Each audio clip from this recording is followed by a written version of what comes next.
Hindi na yan makontrol ngayon ng mga DOA kung mag-increase man bawat litro ang mga gasoline station. It is because wala talaga supply unless the DOA will prepare the price protection sa mga gasolinahan.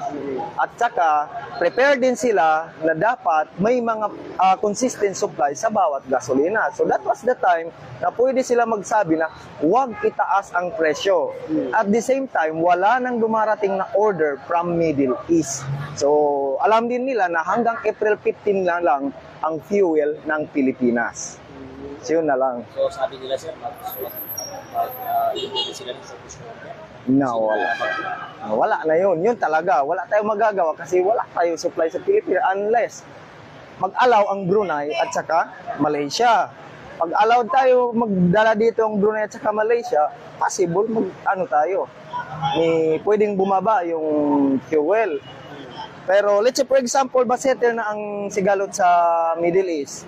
Aabot pa yan ng buwan bago mag-rollback ang fuel. Kasi matagal pa yan ang loading from Philippines to Middle East or from Middle East papunta sa Pilipinas. So doon pa lang tayo magkakaroon ng mga konting rollback. Pero as of now, nawala talaga. Yes.